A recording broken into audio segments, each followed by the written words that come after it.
você falou algo que me marcou muito, Nicolas, que foi a importância da persistência, né? Você falou quanto tempo está aí o Lula, né? Quantas eleições, todo o PT estão há 30 anos para tentar chegar ao poder.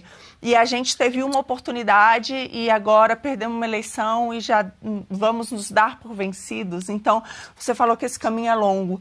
E eu queria que você falasse sobre isso e da importância dessas manifestações no domingo, que você vai se desdobrar entre BH, né, e São Paulo. Então, dessa importância da gente mostrar essa persistência. Marina, eu tenho dito que a gente não está numa corrida de 100 metros, né? Mas uma maratona, e uma maratona, obviamente, você vai enfrentar dificuldades, vai ter sacrifício, vai ter momentos que vai querer desistir, mas para quem aí, enfim, eu nunca corri uma maratona, mas eu corri aí já 10 quilômetros, e quando você chega no final, você realmente tem uma satisfação assim muito grande, até mesmo porque você se venceu, né? Você realmente passou todos os obstáculos. E quando se trata do Brasil, imagina a satisfação que nós vamos ter quando a gente alcançar, né, digamos assim, essa maratona para a gente ter um novo Brasil. Então, quando eu cito, né, os nossos adversários políticos e até mesmo inimigos, eu mostro que, olha, você pode falar o que quiser deles, né? Mas eles possuem persistência. E é bom lembrar as pessoas, né, de que o Lula, por exemplo, demorou 12 anos só de eleições até chegar a ser presidente da República.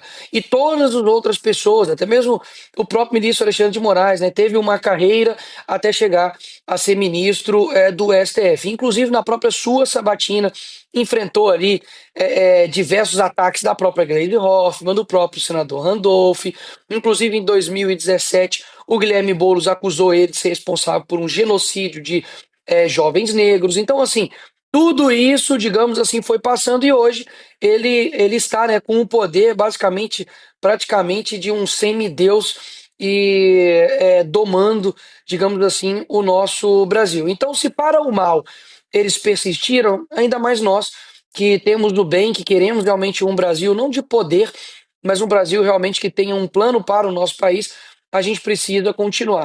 E não vai ser uma manifestação só, não vai ser duas, não vai ser três, ninguém sabe quanto a gente vai ter que enfrentar. Uma coisa eu sei, é que a gente não pode desistir. Então ontem mesmo eu fiz um vídeo, chamei de fato as pessoas para irem para a rua e dividi ela em três pessoas.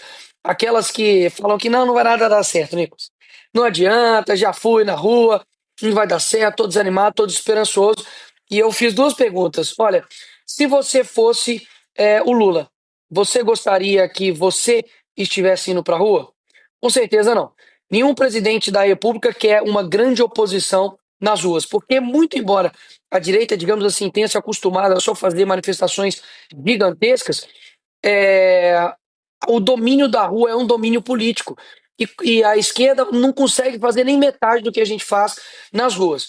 E aí, a segunda pergunta é: se você fosse o Alexandre de Moraes, misericórdia, né? Mas se você fosse o Alexandre de Moraes, você gostaria de ter milhões de pessoas de esquerda na rua te apoiando, ou milhões de pessoas na rua denunciando o que você está fazendo de autoridade, de abusos para todo mundo? Então a resposta é muito simples.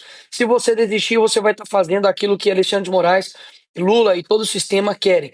O segundo tipo de pessoas são aquelas que, assim, Nicolas, eu vou na manifestação, mas tem que ser assim, se não der certo, eu nunca mais vou. Nós não estamos matando um vampiro. Não existe bala de prata. É realmente passos curtos, mas vigorosos, que nós vamos conseguir atingir o que nós queremos. É pressionando, por exemplo, o Senado para pautar o impeachment do Alexandre de Moraes. Inclusive, vou deixar nas minhas redes sociais o link do. Esqueci como que está o link dos votos dos senadores, mas como eles se posicionaram para o impeachment do Moraes. Então você vai lá, você pode conversar com o seu parlamentar, cobrá-lo, e isso, obviamente, é a pressão do povo. Ponto. Inclusive, existem pessoas poderosas que disseram o seguinte: quem mais quer aprovar a anistia sou eu, porque eu não aguento mais as pessoas me pedirem isso. Ou seja, não subestimem o poder da manifestação pública e principalmente pessoal com o político. O segundo é a PEC 333, que a gente vai pressionar o Hugo Mota a pautar, onde consegue delimitar os poderes do STF, acaba com a decisão monocrática, enfim, com foro privilegiado, e a gente consegue fazer um peso e contrapeso com o Supremo Tribunal Federal como um todo. E por fim, e não menos importante, ou mais importante, anistia ampla, geral e restrita. Nós já fizemos absolutamente de tudo. Tivemos CPMI, ficamos lutando lá 6 meses, derrubando todas as narrativas. Eu fiz um documentário de 10 histórias mais macabras, tenebrosas e maldosas que eles fizeram com as pessoas do dia 8 de janeiro. E também estive na Papuda, estive na Colmeia, depois o Alexandre de Moraes proibiu de eu visitar a Papuda e a Colmeia. Nós tivemos a morte do Crezão, que quando completou um ano, nós fizemos manifestação, se eu não me engano, dia 25 de janeiro ou de fevereiro deste ano. Fizemos manifestação no Rio de Janeiro, depois, em São Paulo, né, na verdade, que foi a do Clezão, depois no Rio de Janeiro, depois novamente em São Paulo, ou seja, é uma dezenas de ações que nós precisamos tomar para poder pressionar a classe política, porque é um jogo realmente muito difícil. Mas se você desistir, aí de fato a gente já perdeu essa luta.